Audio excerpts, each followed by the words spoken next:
আজ আমি আপনাদের দেখাবো ঘরোয়া পদ্ধতিতে ফুলকপির পকোড়া। ফুলকপির পকোড়া করার জন্য আমি সাইজ মতো এরকম ভাবে কেটে নিয়েছি। এরকম সাইজের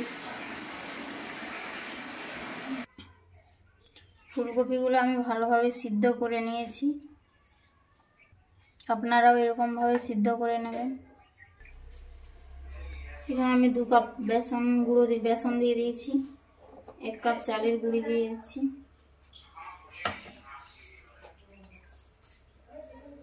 কিছুটা জোয়ান দিয়ে দিচ্ছি।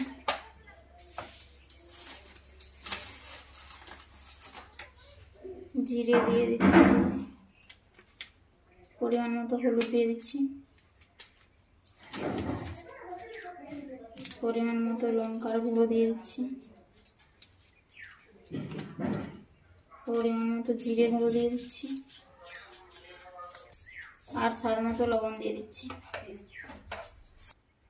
ভালোভাবে এগুলো সব মাখিয়ে নেব।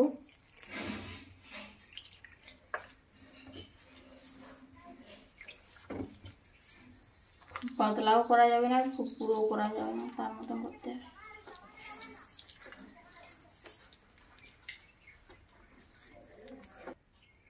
আর দিয়ে দিচ্ছি চাট মশলা।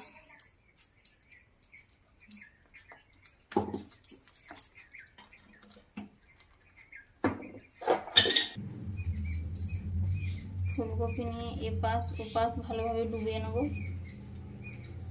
তারপর তেলে ছেড়ে দেব।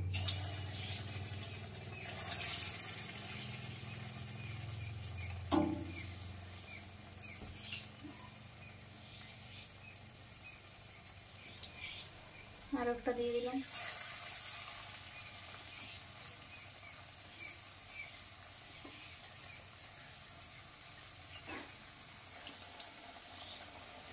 ও পাশটা হয়ে গেছে, এ পাশটা পাল্টিয়ে নিয়েছি। এবং লাল লাল হোক, তারপর নামিয়ে নেব। গ্যাসটা লো মিডিয়ামে দেওয়া হয়েছে।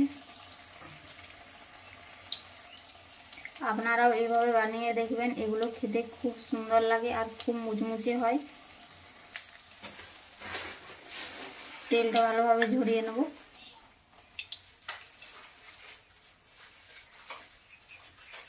শুকনো পাত্রে রেখে দিচ্ছি। এরকম ভাবে এগুলো ভেজে নেব।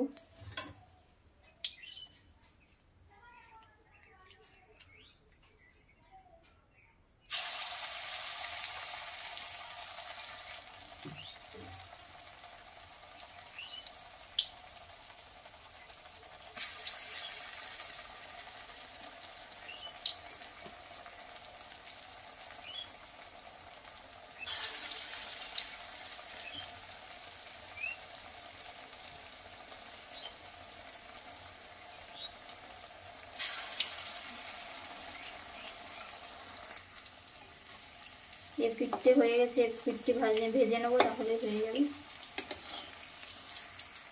হ্যাঁ বন্ধুরা, আমার বৌমার হাতের ফুলকপির পকোড়া কেমন খেতে লাগলো, খুব দারুণ হয়েছে, মুচমুচে স্বাদ।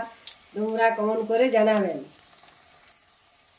আপনারা কমেন্ট করতে ভুলবেন না আমার বৌমার হাতের ফুলকপির রেসিপিটি। এগুলো ভালোভাবে ভাজা হয়ে গেছে, এগুলো নামিয়ে নিচ্ছি।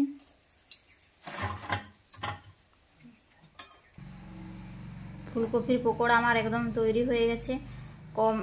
কমেন্ট করে জানাবেন কেমন হয়েছে, আর লাইক করতে একদম ভুলবেন না বন্ধুরা।